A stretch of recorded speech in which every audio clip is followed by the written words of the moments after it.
হেফাজতে রাখবেন, এটা আল্লাহ পাকের একটা ওয়াদা নবীজির মাধ্যমে।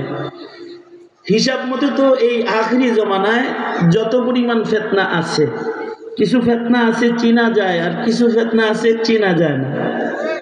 আমাদের ভেতরেই বসে আছে কিন্তু আমরা চিনতেছি না লোকটা ফিতনা, চিনা যাইতেছে না, এরকম ফিতনা আছে। এই জমানাটা তো ফিতনার জমানা। আল্লাহর রাসূল ফিতনার থেকে হেফাজতের দোয়া করেছেন, আল্লাহুম্মা ইন্না নাউযু বিকা মিনাল ফিতান।